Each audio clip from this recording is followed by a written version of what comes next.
Any other questions? We have 15 minutes left. We're not done yet. What I want to do now is talk about the real story of Thanksgiving. Because after all, this is the last class before Thanksgiving, right? So I wanted to share with you the lesson the pilgrims learned in this regard. And there is a government application to this. You'll remember that we studied Marxism, right? Remind me, who was Karl Marx?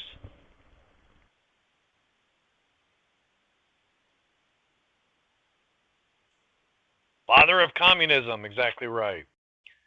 All right. You'll also remember how Obama and Biden have spouted Marxist views, talking about redistribution, right? Well, speaking of redistribution, I mentioned this a couple of classes ago, where Steven Crowder, maybe some of you went and watched this, where he wanted to show kids what redistribution is all about.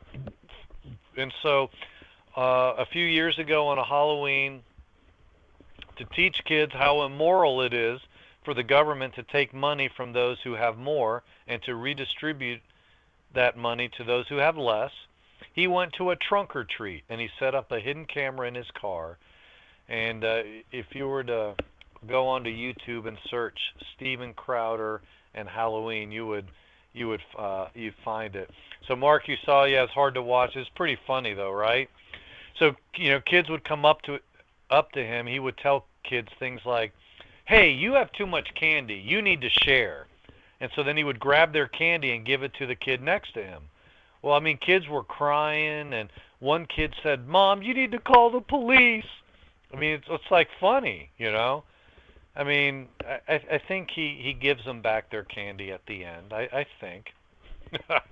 But Crowder says at the end, these kids get it.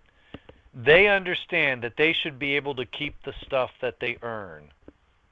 Okay, if you're assuming that trick-or-treating is really something that you've earned. But you get the point. If you earn something, you should get to keep it, right? And then, the cartoon there basically says the same thing. It gets the same point across. Well, the pilgrims struggled with the ill effects of redistribution. And I'm wondering, how many of you know this story? How many of you know the communism story of the pilgrims? Because it's not one that is frequently taught, but if you read William Bradford's history of the colony, he talks about it, and basically they repented of it. But so anyway, here's what I want to do. What I'm going to do is just start at the top of my chat box, and I'm just going to have people read, a slide or two. So I'll start with Brooks, and then we'll just work our way down and have people read.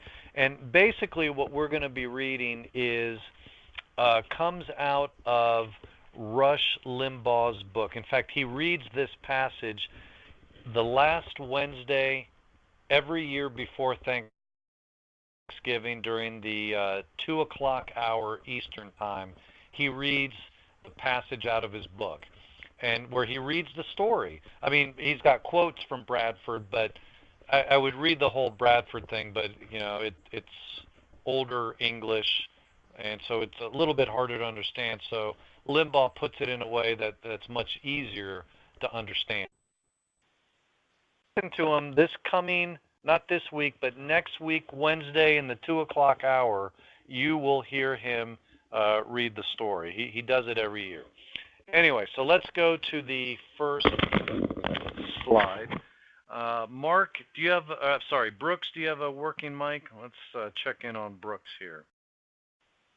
Hey. Hey, how are you? Very good, how are you? We'll go down the line, Brooks, Daniel, Jaylene, Mark, Julia, Sarah, et cetera, and just have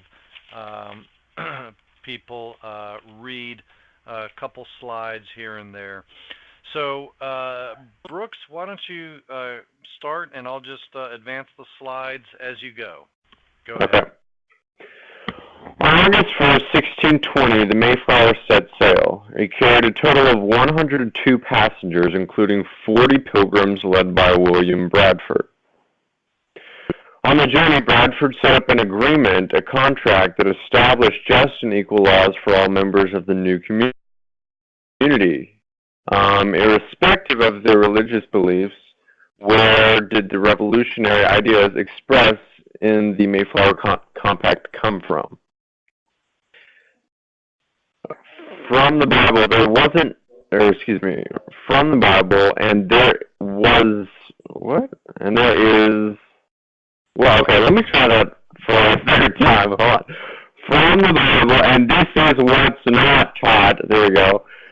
This is what's left out of most public school education. The Pilgrims were people completely steeped in the lessons of the Old and New Testament.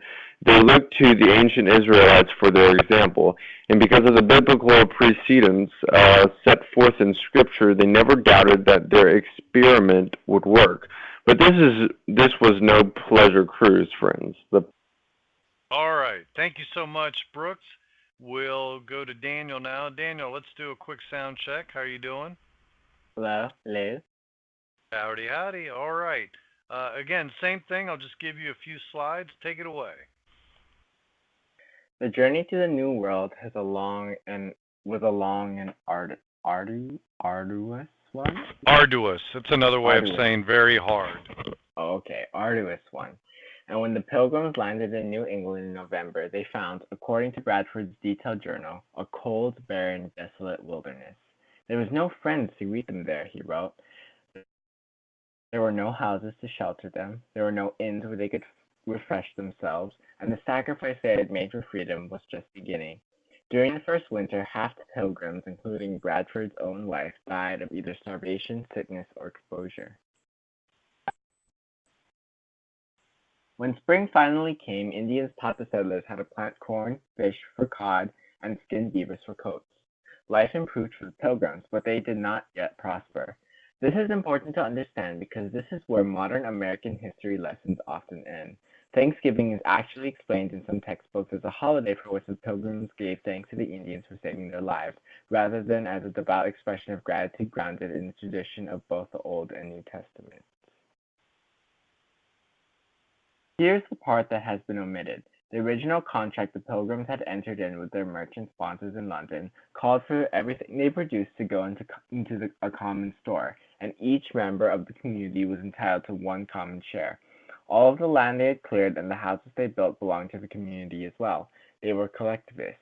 Now Bradford, who had become the new governor of the colony, recognized that this form of collectivism was costly and destructive to the Pilgrims as the first harsh winter which had taken so many lives. Super. Thank you so much, Daniel. Let's go to the next one on the list, Jaylene. Hey, Jaylene, how are you doing? Good. All right. Here's your slide. Take it away. He decided to take bold action. Bradford assigned the plot of land to each family to work and manage, thus turning loose the power of the marketplace. Long before Karl Marx was even born, the Pilgrims had discovered and experimented with what could only be described as socialism. When what happened? It didn't work. Surprise, surprise, huh? What Bradford and his community found was that the most creative and industrious people had no incentive to work any harder than anyone else unless they could utilize the power of personal motivation. But while most of the rest of the world has been experimenting with socialism for well over 100 years, trying to refine it, perfect it, and reinvent it, the Pilgrims decided early on to scrap it permanently. What Bradford wrote about in the social experiment should be in every school child's history lesson every kid gets. If it were, we might prevent much needless suffering in the future. Here's what he wrote. The experience that we had in this common course and condition, or communism, tried sundry years, that by taking away property and bringing community into a commonwealth would make them happy and flourishing, as if they were wiser than God, Bradford wrote. All right, great. Thank you so much, Jaylene. Let's see. So he's just starting to get to the communism part. Let's see. I'm going to skip Mark because Mark you already read earlier. Julia's next. Hey Julia, how are you? Hello, I'm good. How are you? Good. All right. Why don't you start here and take it away for us? Okie doke. For this community, so far as it was found to breed much confusion and discontent, and retard much employment that would have been to their benefit and comfort. For young men that were most able and fit for labor and service did repine or express discontent, that they should spend their time and strength to work for other men's wives and children without any recompense.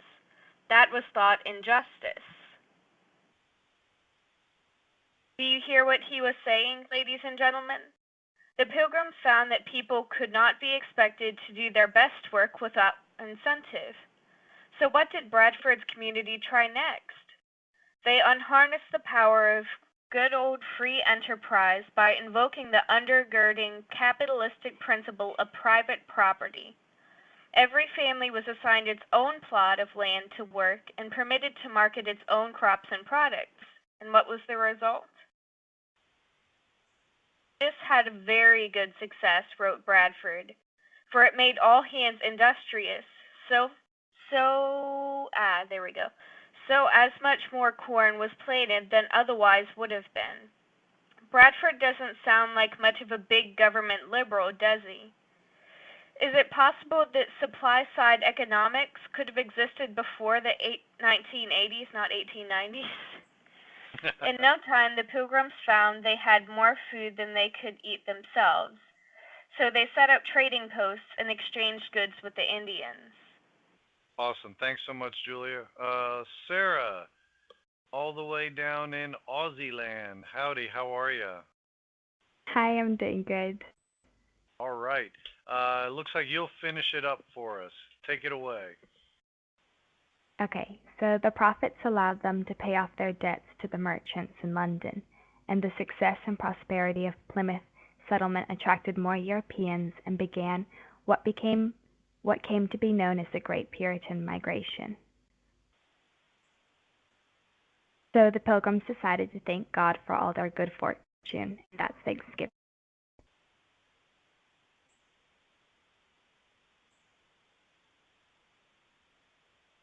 Last slide. Sorry, there's another. Oh, okay. It was just loading. And read George Washington's first Thanksgiving address and count the number of times God is mentioned he's thanked. None of this is taught today. It should be. Have a happy Thanksgiving, folks. You deserve it. Do what you can to be happy, and especially do what you can to be thankful. Because in this country, you have more reasons than you'd ever stop to consider. All right. Thank you guys very much for reading this. It makes for a nice kind of lead into Thanksgiving. Again, you'll be able to catch this Wednesday the 25th. Hey, that's my wedding anniversary. Wednesday the 25th. He'll read this at the 2 o'clock hour. But it's just kind of a very nice thing. But it's interesting. I mean, here this applies to what we've been talking about in terms of government. The Marxist idea doesn't work. The idea that, okay, we'll take what you have and spread it around, that just breeds laziness.